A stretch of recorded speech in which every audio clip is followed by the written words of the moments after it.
के साथ ज्यादती हो रही है। जो डिमोलिशन ड्राइव जो चल रहा है, हम समझ सकते हैं कि अगर रोड वाइडनिंग हो रही है, ये प्रोजेक्ट हमारे लिए है, हमारी सहूलियत के लिए है, लेकिन इसका कतई ये मानी नहीं है कि आप एक तरफ से जो है आप कंस्ट्रक्शन के नाम पे जो है आप डिस्ट्रक्शन करेंगे।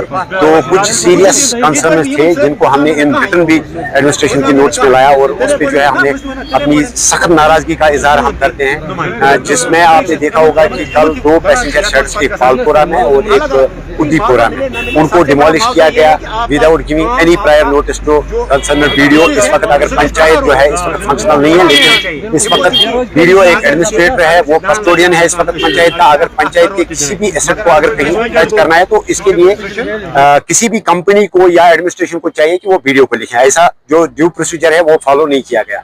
और साथ ही जो लंगेट टाउन है, यहाँ पे जो अलाइनमेंट यहाँ पे फिक्स की गई थी आज से 6 महीने 1 साल पहले, उस अलाइनमेंट को आज चेंज किया जा रहा था। तो इसमें यहाँ पे हमारी जो मरकजी जामिया मस्जिद जो लंगेट की है, वहां उसको जो है फेयर डिस्टेंस नहीं दी जा रही थी इस रोड से।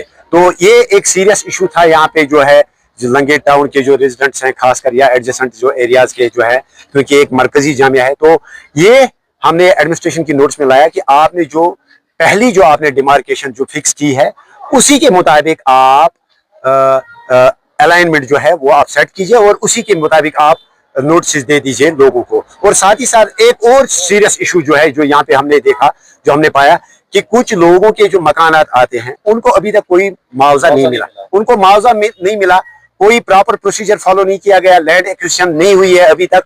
तो उनको जो कहा जा रहा है कि आप अपने मकानात खाली कीजिए। तो इस सिलसिले में मैंने यहाँ एडीसी साहब के साथ बात की, तहसीलदार साहब के साथ बात की और मैं डिस्ट्रिक्ट एडमिनिस्ट्रेशन तक भी, वर्दी डिप्टी कमिश्नर तक भी ये बात पहुंचाना चाहता हूँ कि अगर आपको किसी घर वाले को जो है अगर वो रोड अलाइनमेंट में आता है, जब तक आप उसको कंपेंसेशन नहीं देते हैं, जब तक आप उसकी रिहेबिलिटेशन का इंतजाम नहीं कर सकते हैं, क्योंकि ये राइट टू लाइफ है, ये एक फंडामेंटल राइट है। आप किसी को जो है विदाउट ऐसे ही नोटिस के या विदाउट प्रोवाइडिंग कंपेंसेशन आप उसको डिसलोकेट नहीं कर सकते। तो मैं एडीसी साहब को कहा कि ये एमएलए और अफसरान के लिए ये क्वार्टर्स नहीं होते हैं। अगर ऐसी कुछ इमरजेंसी है तो बाज़ाब्ता आप उस शख्स के साथ डिस्कस करके अगर उसकी कंसेंट है, अगर ये मकान वाले अगर तैयार होते हैं, अगर उनके साथ नेगोशिएशन सही से होती है, तो उसके बाद वो कहीं सरकारी अकोमोडेशन में उनको तब तक रिहेबिलिटेट करें जब तक वो अपना कोई जाहिर सी बात है। फिर लोगों ने मुझे किसलिए वोट दिया? अगर डिमांड फुलफिल नहीं होंगे तो हम करने नहीं देंगे।